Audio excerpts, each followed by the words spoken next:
Hey everyone, this podcast is part of Story Mode, the podcast network of Gamefully Unemployed. You can support us and gain access to other great exclusive podcasts at patreon.com/gamefullyunemployed.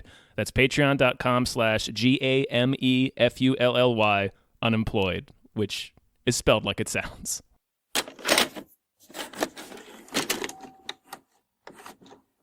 Oh, man. Sipping on a Diet Coke. I've got one of those as well, but I'm trying to replenish all the water I've lost today. Yeah, it's not good for the heat. I never want soda for the heat. It's, I don't know. This not isn't ideal. It's not ideal. This is not why we gathered everybody here today. Hi, No, everyone. let them listen. Oh, I am. I won't. Hello. My name is David Bale. Are we doing that? Yeah. Is that what we're doing? Yeah. My name is Tom Ryman. Nah. And we just watched Psych, Season 6, Episode 11. Here's Lassie. See, I did it at the end? Yeah. I don't feel good about it. You shouldn't. Hey, Lassie. Would you come by to thank us in person for your housewarming gift? I'm here because I have a situation at my new condo. Dead hookers, robot cockroaches. I heard things.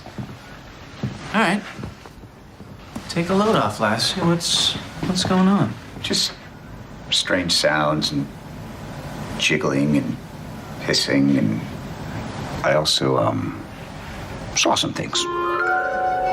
What kind of things? Just general spooky type things that are hard to explain, like people that are there when they shouldn't be and should be when they aren't, and there were some chairs that moved on their own. Sure. Your place is haunted. I'm seriously considering forcing us to delete all this and start over again. Hello, everyone. Welcome to the show. We're not doing any. No, of that. we're not doing. We never do that. No, we don't do second takes. We are one take wonders. Uh-huh. You probably can't tell. You can't. You know? I know you can't. You can't tell because we're so fucking polished, like a gleaming chrome machine, that you just don't see all the cracks and the seams. Yeah. We're zazzing you, Mm-hmm. you know? Yeah. We're showbiz types, you know? We are, yeah. We get it right the first time, Mhm. damn it. Yeah. Uh-huh. Hey, shout out to Noah. Noah, thank you so much. Woo! Noah is the producer of our Patreon, of this Patreon particular podcast, mini-series, yes. of this mini-series where we've been going through episodes of Psych. Yes. Specifically the ones that are playing off of popular movies and or TV. This is episode 3. So we're almost done with this. Yeah, we're 75% of the way through. That's true. Yeah, Psych is, they do a lot of pop culture spoofs, but with this series, we're just going through the episodes that are like kind of more direct spoofs of things. Like, Well, what were the previous ones? We did, there was a Twin Peaks one. Twin Peaks and Friday the 13th. Friday the 13th, that's right. Yeah. So I wanted to start there, actually, Tom. You said the word spoof. And I want to talk about parody or spoof versus satire versus homages. This feels more homage, right? Yeah. And they're kind of all of them are. Well, the Twin Peaks one was closer to like a spoof, but most of them it's more Homages. homage. Yeah. Yeah, and I guess for anybody who needs to know the exact differences, like parody would be the spoof, right? The Naked plan Gun and version. payoff of a or The Simpsons. The Simpsons doing The Shining, or Right, The The Simpsons Shining, doing Bram Stoker's Dracula, where the plant and payoff of a joke, the plant is something from the thing that they're parodying. The joke, the payoff, is a twist on that. Yeah, making that thing absurd. Yeah, satire is like where South Park leads, where they use something, they almost parody something, but they're commenting on a third thing, right? Yes. So like parodying Day After Tomorrow to make fun of Al Gore, and then having to apologize years later when it's too late, like that. It was literally 108 degrees today. Yeah. Whereas homages is simply referencing or tributing. Yes. Family Guy does it, but they also do parody. Yeah. But that's of the three cartoons, I felt like The Simpsons, South Park, and Family Guy are good examples. So yeah, this is homage, right? This episode? Yeah, this and is all homage. these episodes. Yeah. I think the Twin Peaks one is more of a it has more spoof elements to it because it's directly making fun of stuff that's in the show. Yeah. What did you think of this episode? I enjoyed it. I'm enjoying both Dave and I came into this without having seen the Psych before at all. Right. Which if you've been listening to this miniseries. I've watched a handful of episodes, and I dig the show.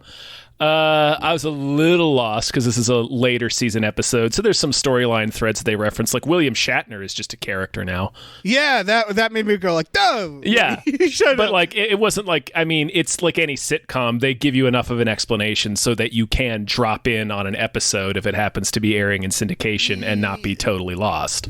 Also, we know what we're getting into. Yeah. I don't expect everything to make sense here. Mm-hmm. He talks about an engagement ring, and I was like, I don't know what that is, but I'm in season 6, episode 11 of a show I've only seen 2 episodes of. Yeah. I did think out of all 3 that we've watched, this is the weakest so far in terms of homages, because it's the name implies a Shining homage. Yeah. But it's really not that. It's more of like an homage to a vague, broad amount of horror movies. Like, not even really a specific era. I caught Poltergeist references. I caught references to The Evil Dead, Rosemary's Baby. Like, not even the same themes. Mm-hmm. And so I thought it was a very weird episode. And I was reading about it online, and I've seen other people kind of talk about this as being one of the more weaker ones in terms of that, because it's not, it's all over the place. It is kind of muddled. That's, the Shining stuff is the most obvious of the references. Right. Like the Poltergeist stuff is pretty, like it's the chairs and the televisions that's pretty, like, and the Rosemary's. The mirror. Yeah, that's true. The mirror, yeah. The Rosemary's Baby stuff, you kind of have to be familiar with the movie, like pretty well. It's more than just like the Shining homages in this episode are repeating like the famous scenes, like the hedge maze chase, right? And the chopping through the door. Whereas the Rosemary's Baby stuff is you have to kind of catch that his neighbor's named Rosemary Farrow. And she's pregnant. And she's pregnant. dressed like Rosemary from Rosemary's Baby. Yeah. Yeah, and then the Evil Dead reference is just the mirror thing. The mirror that was thing taken again, straight from Evil Dead. It's more on The Shining, but then like when you're homaging or parodying The Shining, I think there's certain rules to that that makes it work better than others. Like I would say this is, of all the Shining parodies I've seen, and I haven't seen that many, this is the weaker or weakest, because there's certain things they couldn't do or couldn't afford to do. Because like The Shining is all about visuals, right? It's the red bathroom, which is in a lot of different things. It's the floor pattern. It's the cinematography, which they do near the end. But it's when you parody it or do an homage, it's such a visual movie.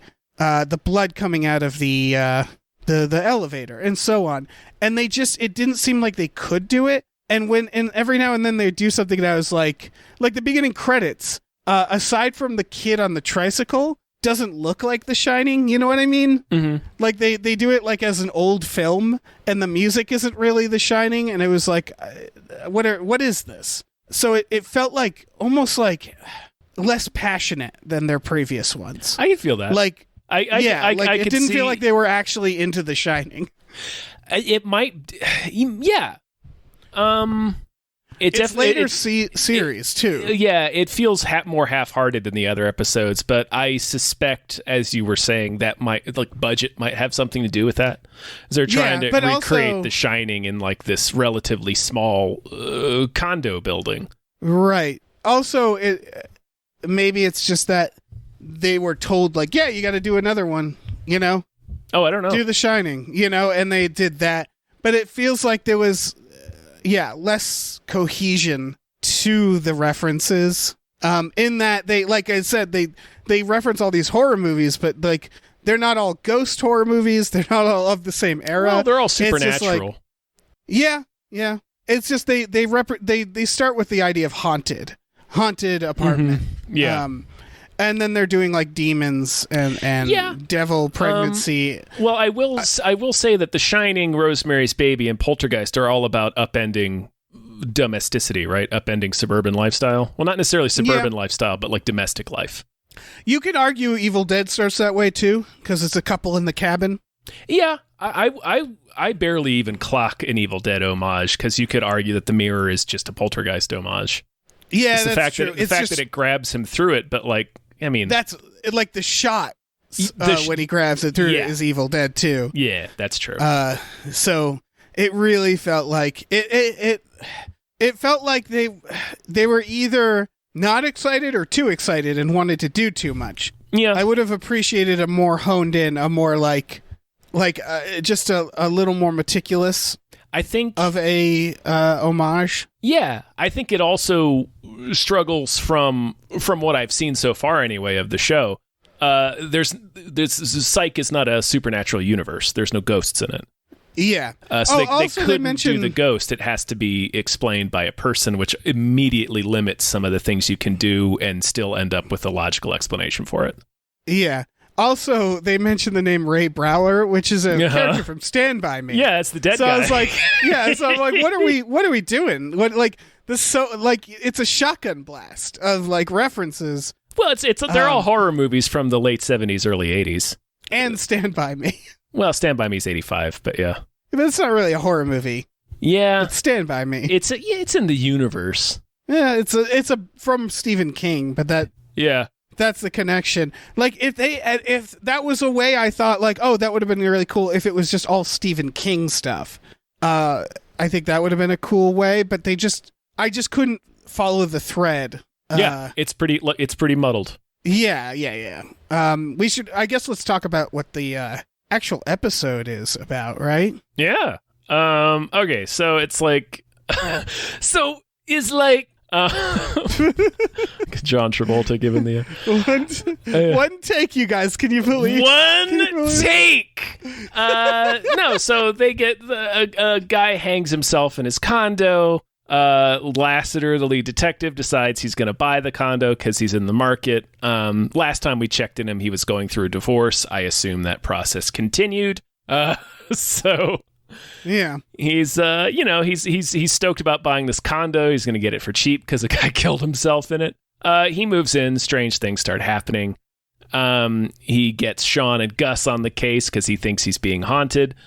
They figure out that no, it's somebody fucking with him, trying to chase him out of the apartment. And it turns out to be one of his neighbors, who's this lady who killed the previous two occupants because she felt rejected by them, and is now trying to get rid of Lassiter because he's a detective and she doesn't want him finding out what she did. So she is gaslighting him and the previous two men that she ultimately murdered by hiding amyl nitrate in their fence. Right. And basically just keeping them fucking wet on amyl nitrate, I guess. I don't know. I don't know. Anybody who's watched Stay Hungry knows that can do things to you, you know? Yeah, that's true. That can completely change you, according to the documentary Stay Hungry. According to the docudrama Stay Hungry. Right. When the harmless gym owner suddenly becomes a fucking monstrous rape troll at the end. Yeah. Stay Hungry. And Jeff Bridges has to throw him through a window. Yeah. Which is, people are falling out of windows in this because of the... That's true, yeah. Because of amyl nitrate. Mm-hmm. So, like, yeah, that's what it does to you, apparently. Yeah, you're gonna have sex real good, and then you're gonna dive out the nearest window. That's my entire pop culture understanding of amyl nitrate. Yeah. When she falls out of the building at the end, was that a reference to something? Maybe. It might be a reference to something within the series itself. Okay, because it was like the music playing and the shot. I was like, this feels like it's referencing something. Mm-hmm. Not a horror movie, or at least not one. Not one that I was familiar with, or that immediately came. It's basically a reverse shot of her falling while Ave Maria is playing. And then she lands on an awning and is fine. Because it felt like, because they like break the song when she falls, it felt like that was actually a parody joke where they were setting up a spoof of something, but I don't know what it was. So I don't know. I don't know either. It's who knows? I mean, it's not The Shining. So it's not. No, it's not The Shining. Yeah, that does not occur in The Shining. Yeah. Yeah. So that's the episode. Yeah. Like I don't have too much. I have a list of all the references. Again, it's all pretty muddled. There's little, like, this is all right. So I guess this is the problem I'm having. Is that as an homage, I don't think it's good, like I said. So this episode really, like, it's so packed with them, but since it's not a parody, it's like packed with them as much as a parody would be, but it doesn't say anything about them because it's not a parody. So it's just a constant, like, this is a thing, this is a thing, this is a thing, this is a thing. But then it doesn't go anywhere. Like, the woman in the shower is just, it's just a dream. Shining reference, yeah. Yeah, it's all references. So, like, she gives a welcome basket. There's a maze on it. Yeah, from Tony. It's like, okay. Yeah. I could see this almost being like an I Spy, which, you watch the episode being like, how many references can I spot? Because they're packing them up. It doesn't start shot like The Shining. Obviously, the twins in the hallway. Yeah. Stacking the chairs, that was Poltergeist. That's Poltergeist, yeah. The credits, has the kid on the tricycle, but, like, otherwise, that's it. Lloyd the handyman, of course. Mm-hmm. He has Louis Gossett Jr. Yeah, he has sexy posters on the wall. He does, yeah. Much like, Much like Scatman Crothers. Dick Halloran. Yeah. The woman in the shower. I don't know why there was a prison uniform. Oh, you think that was a reference to a previous episode? Yeah, he's talking about he keeps referencing his lady friend Marlo, who's in prison. Lady friend in prison. Got it. Yeah, so he was like having a dream that she came to visit him and took a shower. Right. And then they do Poltergeist. They do Evil Dead. There's a part where blood is in a light, and I guess that's The Shining. It's The Shining, yeah. It's that's their... more Evil Dead, frankly. If Evil Dead actually did blood Evil in Dead a light bulb. actually does that, yeah. Yeah. I think we were supposed to be thinking about The Shining, though, because that's the more iconic film. Yeah. The Pharaohs, we mentioned. Mm-hmm. And the fact that she's dressed like Mia Farrow or Rosemary. Yeah. He says he's from Torrance, and I don't know if that's a reference or if that's just canon. I think it's probably both. Yeah. They've just... Black and white pictures on the wall. Yeah. Ray Brower, we noted. The Exorcist, or the Poltergeist TV. Lassie's behavior is The Shining. Is Jack Torrance, yeah. Yeah, the one thing I would say was very close to parody, and I wish it had a solid line, but the sword instead of the axe. Yeah. Because I was at first like, why didn't you just do an axe? That's weird. But then they do the door part. Yeah. I wish they pointed out more that swords aren't good for cutting doors out. Instead, he says this door's really solid, which is a good gag, too. Yeah, but basically, he tries to cut down the door with the sword, and it's way harder. Yeah, it's taken him a long time. And they're repeating the shot as he's hacking at the door, and it's a shot of Gus just mimicking the Shelley Duvall freak out as best he can, right, which is pretty spot on. And then he stops in the middle of it to say, I think it's oak, and then keeps freaking out. Yeah, that's the only, I think, legitimate parody moment. That's definitely parody. Yeah. Yeah. And then, but that's also the midway point, and then we sort of lose the thread after that. He says something like, I must have shined that to you near the end, but that's pretty much it that I really caught. Yeah. No, I think that's everything that I flagged as well, I'm pretty sure. The killer, what's her name? Amy, I think. Oh, the room. She stays in room 237. Yeah. Yeah, it's the least they can do. Mm-hmm. I was looking for it, too. I was like, I know it's going to be in there. Right. And from what I was reading, it's apparently a reference they've made before. Oh, okay.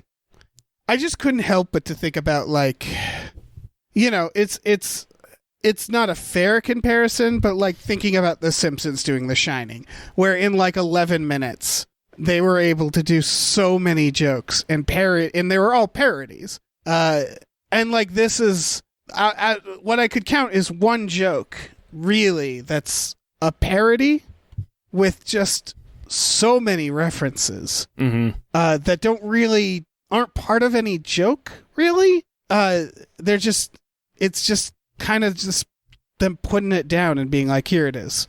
And I guess I'm getting like pretty worn out from that, because I think this show does that a little too often, and it's getting a little like I'm not seeing the joke in just referencing things as opposed to, you know, doing a parody.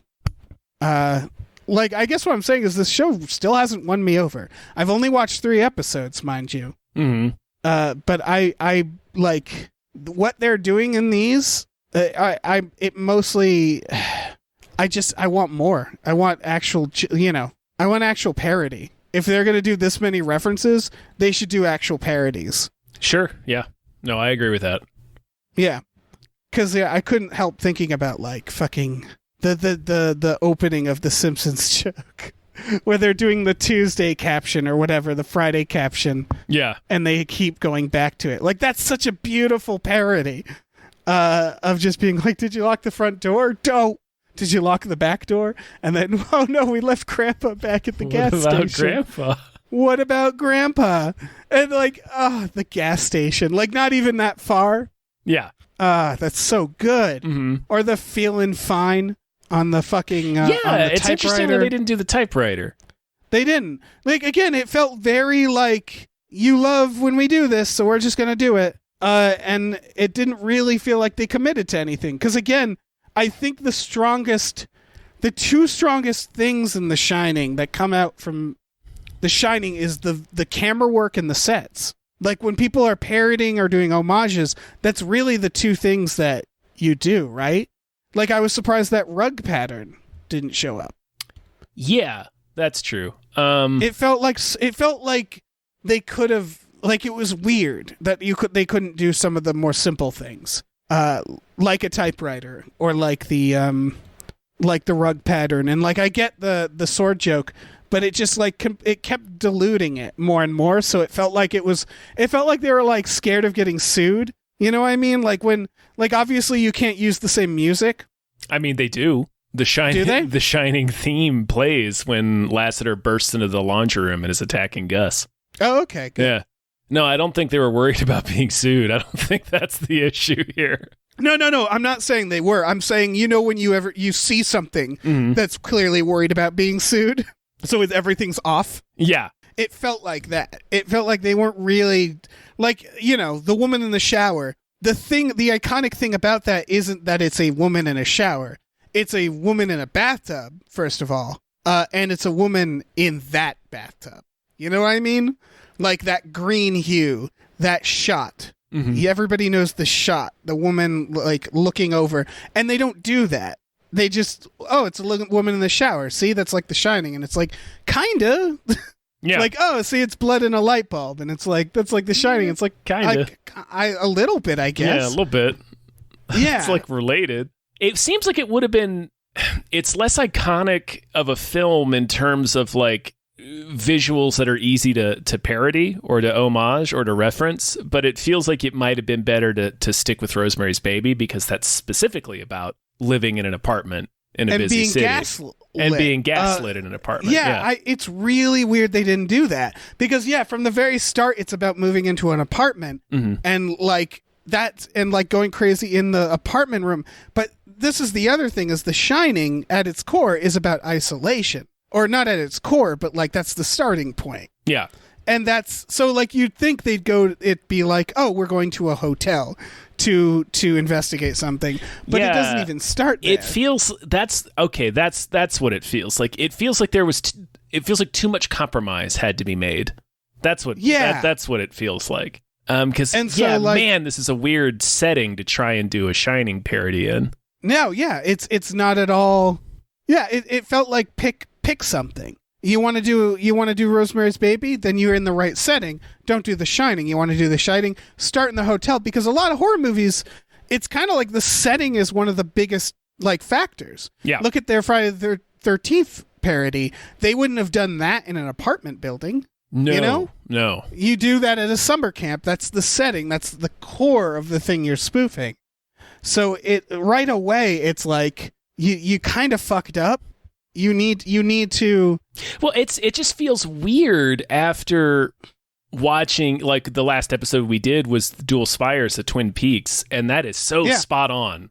Yeah, and they seem to have enough budget to recreate a lot of the visuals and the music and the opening credits and like just a lot of the weird shots and stuff. It definitely, the other two felt more realized, definitely, for sure. Yeah, this feels like they didn't know what they wanted to do, and it almost feels like they wrote the episode and then someone was like, "Can you make it a Shining parody?" And they were like, "Not really, but I guess." Like, yeah, because I get the similar feeling that they wrote the episode, but then were asked to, like, "Can you shoot it for half that money?" Right? Yeah, something like that. Yeah. Because, compromise, it stinks of compromise. Yeah, not the good kind of compromise. Yeah, and when you hit a certain point, I think the decision should be, let's not do it. Yeah.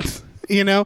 And they shouldn't have done it. I think it was a mistake, or they should have rewrote it to be Rosemary's Baby, because, again, this would have perfectly been Rosemary's Baby. I mean, even though the apartment building doesn't really look like Rosemary's Baby, that's at least you can get it. You'd be like, like Rosemary's Baby. Again, Rosemary's Baby doesn't have the same iconic visuals, so I think there's more room for you to get away with it in that situation. For sure, yeah. Like, everybody knows The Shining, blood coming out of the elevator, and Jack Nicholson in the hedge maze. So when you do it where it's like blood coming out of a light fixture and a guy in a storming through a basement, it's like, oh, okay. Right. And like, they ape the cinematography in those parts, but not really any. They did this for the Twin Peaks one, and I get what they're going for.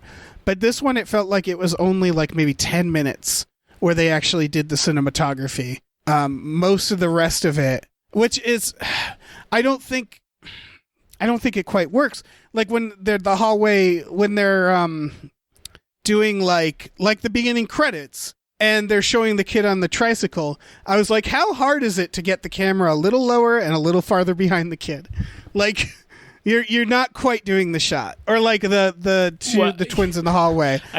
I think they're disguising the fact that they don't have long, luxurious halls to film down. Yeah, they might not have a Steadicam either. Well, I mean, I hope they do. Yeah, a it can't be that hard. I'm just get it. But again, if it was budget, because those come with their own operators, that's true. They're a real pain in the ass. To do it in The Shining, that was, I think, the second movie to use the Steadicam, maybe the third. So, like, that blew people's minds. Yeah, man.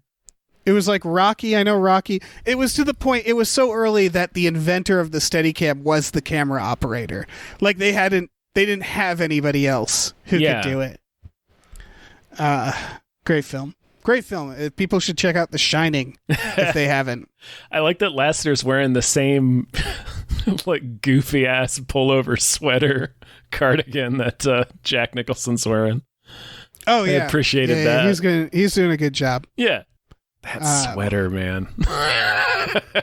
Anybody who's a fan of The Shining knows what I'm talking about. Oh yeah, there's something such a 1970s dad sweater. Yeah, there's something about getting murdered by a dude in a sweater. Yeah, it just doesn't sit well. You turn into a ghost and you haunt the shit out of that hotel for the next 80 years. That's what happens. You better. Yeah. You better. If you know what's good for you. That's why you put that sweater on. He was like, if I put on this sweater, there's no way they can't haunt it. Yeah. We didn't do the name thing at the beginning of this episode. We Tom. Sure didn't, Dave. It was your turn. I know. Well, you know. No, we're both to blame. Yeah. I'm just saying it was your turn. That doesn't mean it's your responsibility to remember. But sorry everyone. Sorry about that. What was his name in this one? Fellatio something. Fellatio del Toro. That was a good one. Del Toro. Well, there you go. That's the only one I've actually heard, I think. I don't think the others he does it that I watched. I'm not sure, actually. No, he did, what was it in the last one? Oh, man, it was a good one in the Twin Peaks one, too. When you accidentally sell a Thundercat toy to a child, just say that wasn't for sale. Oh, yeah. And take it back. Yeah, there's a whole beat where this shitty kid buys his snarf from him, and he's hidden an engagement ring in the snarf, and he's like, give me that snarf back. And he's like, no, I just bought it. You have to buy it from me. Yeah. Yeah. I would blacken that kid's eye. Yeah, just say, no, that wasn't for sale. That was an accident. Here's your money back. Yeah. You try to That's it. You try to fleece me, you're going to get your $7 back and a fist in the eye. Yeah, exactly. Or we'll get the authorities involved. I don't know. Sure. This is just how society works. I'm not going to give you $50 for it, you stupid kid. You stupid shitty kid. Yeah, I guess I should talk about my overall thoughts on this show so far because first of all, a lot of people I know and love and respect like this show. It's just not working on me. Yeah, no. And I've heard comments of people being like, these are the wrong episodes. You should watch one of the regular episodes. And maybe I will down the line. But so far, it's not that I don't like the show. It's just that I haven't laughed. Like, I just haven't, they hasn't said a joke that's made me laugh. All right, I came up with a name for you. I can't. Should we do it now, or should we go back and add it to the beginning? Let's just do it now. Oh man! Do you want to run the we just watched sounds over this? If I remember to do that, should I make the sounds? Yeah, do it with my mouth. What are the sounds? The sounds are like it's like a tape. Click. Yeah. Okay, Tom, go. All right. My name is Tom Ryman, and this is my associate Lando Goobersmooch. I like that one. Goobersmooch. Yeah. Lando Goobersmooch. That's solid. That's real solid. Damn, I had other alternatives for you, and I didn't write them down. I guess I'll be doing You'll get the final one more, man. Yeah, you're gonna have to let me have it with both barrels on that last one. Yeah. How do you construct a funny name? I asked this question not knowing if I could answer it myself. I think there's a couple of different ways to go about it. It seems like it's the rule of comedy, right? Like one normal thing, one silly thing. Right. There's or that like one way. kind of normal thing and one completely absurd thing. Yeah. I always think in terms of syllables. If you've ever watched, and we're going to get way off here, but there's an amazing old daily show with John Oliver where he's listing off the joke is that British people have funny names. That's the setup joke. And John Oliver comes on to defend that idea because they show a real interview with a British general named Jock Strop. And so John Oliver just goes off on a memorial for fallen British soldiers. And as you can imagine, it's just a very long list of like Monty Python caliber funny names. And of course, Jon Stewart doesn't know the names beforehand, so it's all falling apart. And I always remember you have all the silly one, and then he comes out with Remington Snatch. And that's the one that killed me. Because what it is it's like a flowery bow and then a plunk. It's like have some syllables at the beginning and then just boom for the last name. It's a viable strategy. There's many strategies. Yeah. That's my favorite. That's the inspiration for my video game, The Sex Ventures of Thaddeus Shit. Because it's just shit. It's so inelegant at the end. You set them all up and then you sort of kick them in the back of the knees for the last word. Yeah. No, I could have lure him in. Yeah. and then you just no shit. It's just the word shit fuck you. You know, it's like I didn't even bother. I didn't bother with this last syllable. I've always been a fan of stuff that's just like, it's like a word but not a name, like Dalton Thermos. Like something like that. That's a great one. Yeah, so it's Dalton Thermos. Kind of what I did here, but right. Yeah. No, that's a solid. Yeah. Anything that's like an appliance, an object, where you don't go dirty with it, you don't go blue, you just do something that's like weird. Yeah. It's a weird one. So I guess going back to Psych, like I guess what it is like you've pointed this out about like Juno and a comedy I liked but I understood, where it's that like when it's just shotgun blast of references. And it, like Diablo Cody's writing is often that, right? And I wouldn't put this on that level. Like this is not on the Powerpuff Girls script level. But you know what I mean? Where it feels like they have a reference per page. Yeah. Like thing where they're like, yeah, you have to have at least 5 pop culture references. And so it starts kind of, you start drowning in it. Yeah. And none of them land because it's just like reference. Family Guy often has that problem too.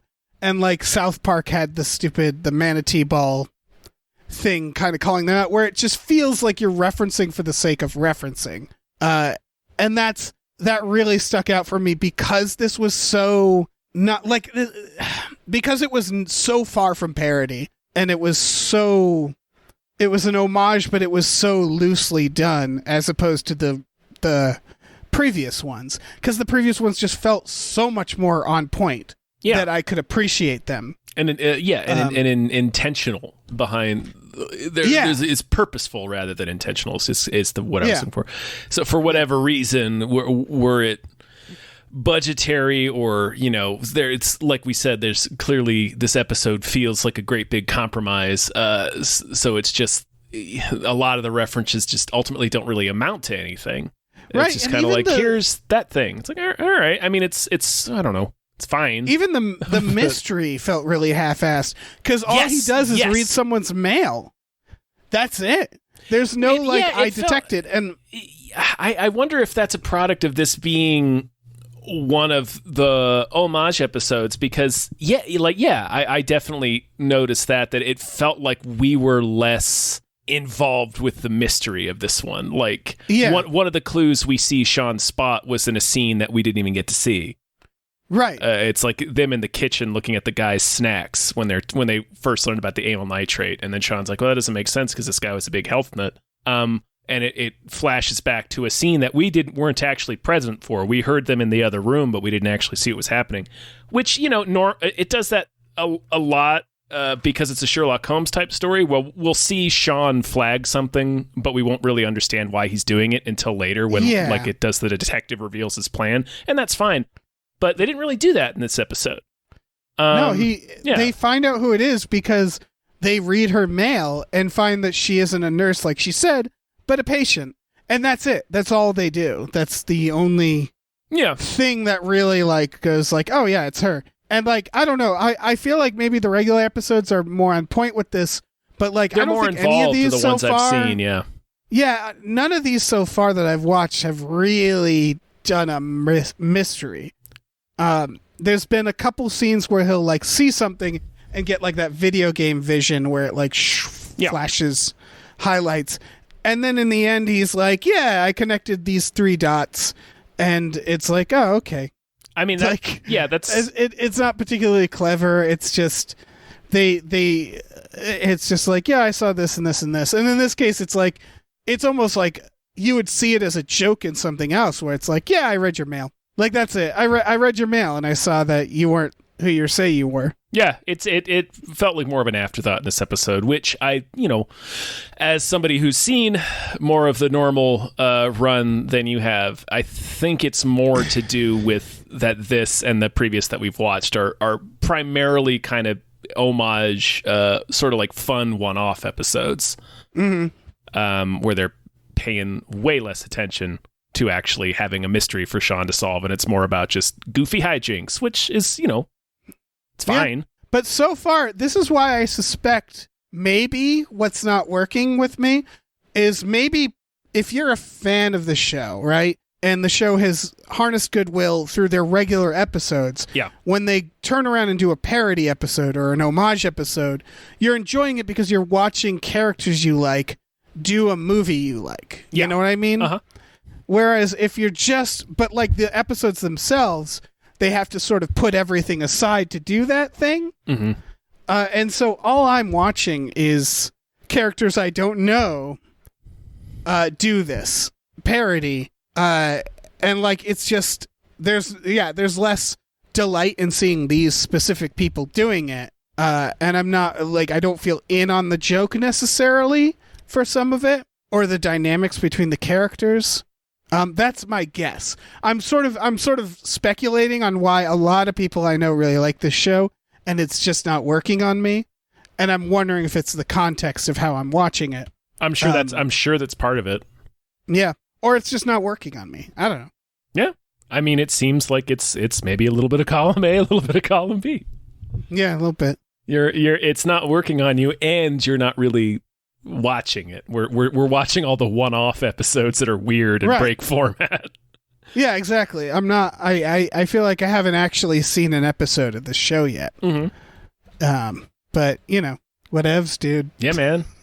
Just be cool, man. I did like him checking out the dead guy's shoes in the apartment. Oh yeah. That was cute. That beginning when he's like going around the apartment over to the body. She's like, "Well, what about him?" And she looks over and it's like their shoes I won't can tell just fit. by glancing at my size. Yeah, because he's sizing up the apartment to that was solid. I also liked, and this was very little, but this I thought was a great joke, is the neighbor asking him if he's a cop, and he whips out his gun just for a second to confirm that he's a cop. Yep. He just goes like, "Yeah, I'm a detective." He like takes out his gun and puts it back in. I thought that just a great character detail. Yeah. A lot of great performances. He puts it in his little bathrobe breast pocket. Yeah. I liked the Ghostbusters reference, him going in the costume. I think I would have liked more of like a ghost hunting episode. Yeah. Where like one of them is really hoping to find a ghost and the other one is like, no, there's no ghosts. And as you pointed out, it's not a supernatural show. So, you know, naturally it wouldn't be a ghost. As far as I know, I've only seen maybe a dozen episodes. Right. Did they ever I assume they never did an X-Files parody, which is I don't know. Surprising. Yeah, you'd think maybe they did. Who knows? Yeah, and I do think it's a real shame for them to not really do parodies. Because I think parody is more valuable than homages with stuff like this.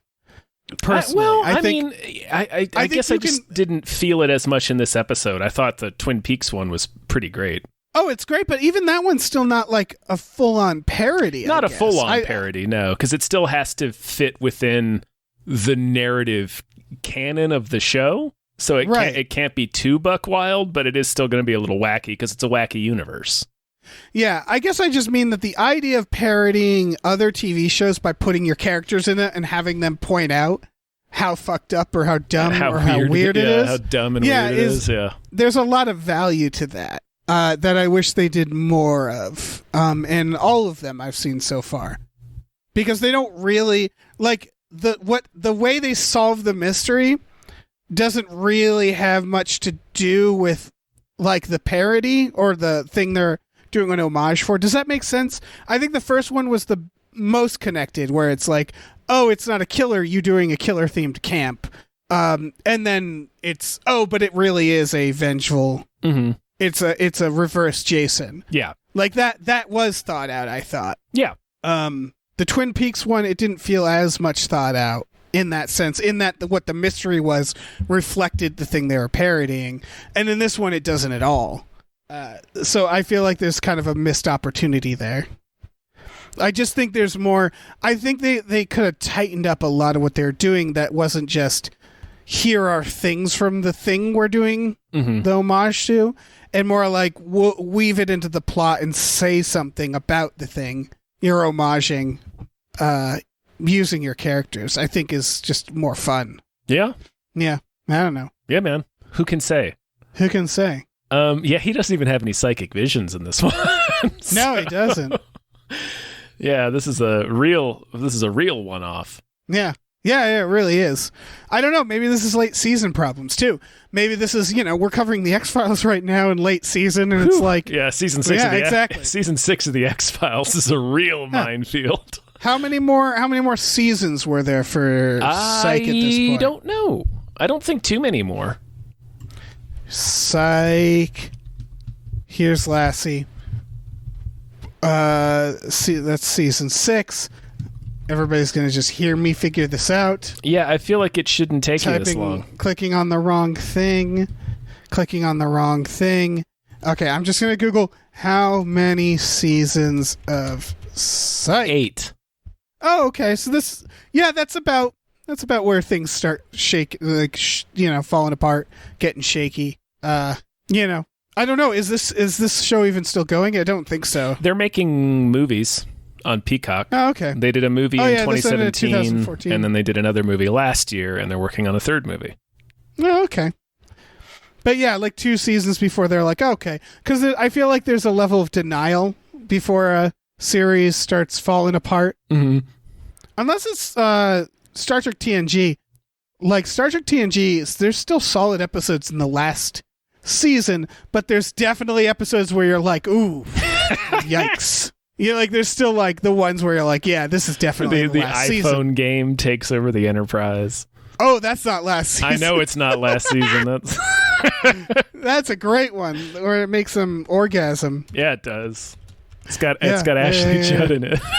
Yeah. It sure does. Wesley saves them all. That's how fucked they are in that episode. Ew. When Wesley's stepping in to be like, hey, I need to get involved. Yeah, not good. Yeah, that was season 5, episode 6, The Game.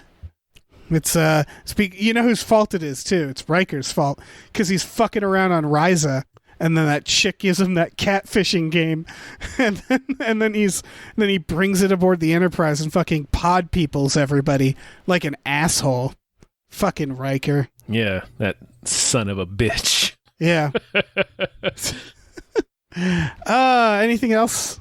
No. Any other thoughts on this? No, I think that covers all the thoughts that I had. Yeah, I still enjoyed this episode. I enjoy the series, but I agree that this of the 3 that we've watched so far, of the 3 like one-off homage episodes, this is the weakest. I agree. This felt the most muddled.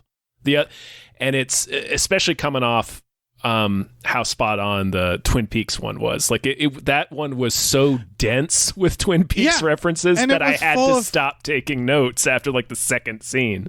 All right, it was full of cast members, and like, obviously they can't do that with this, but like it was just such a strong homage, and like a strong tribute. And the opening theme sounded like the theme to Twin Peaks. And it was more focused. Yeah, and I guess we're going to find out if our theory on late season stuff is correct, because we've been going in order of seasons. Yes. So without saying what the final episode is, it comes after this. People can probably figure it out if they're into Psych. So I guess we'll find out from that, because that's another one where it's like there is some visuals to that that's important. But yeah, we'll cross that bridge when we get to it. Yeah. Yeah. Yeah. Yeah. As of right now, I think we're all set here. So I just want to thank Noah again. Yeah, thank you, Noah. Thank you so much. Thank you. We love you. We care for you. Mm-hmm. You're doing great. You're all doing great. You know. Yeah, you're all just killing it. Yeah. Look at yourself out there. You're doing great. Living your best lives. Mm-hmm. Yeah. Stay cool. Like physically. Cool, like hip. But also physically stay also, cool. Like physically cool. Yeah, eat chunks of ice. Just shove those ice, shove them in you, in any hole. Really. Is this good advice? I think so. All right. Well, we have a Patreon. Patreon.com/gamefullyunemployed. If you go on there, you can find exclusive podcasts like Tom and Jeff Watch Batman and Fox Mulder is a Maniac. Also Star Trek, The Next Futurama. These are all things. We watch movies with our patrons every Friday night, and so on and so forth. It's great. We're all doing great. Check it out. We also have a store, tpublic.com/store/gamefullyunemployed, where you can get t-shirts, masks, mugs, stickers, posters, all kinds of things. So check that out. Yeah, You big please. goofs. You big goofs. You gigantic goofs. You fucking goofs. You massive, unwieldy goofs.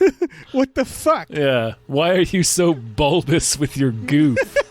Can't even fit through the door. You're such a big goof.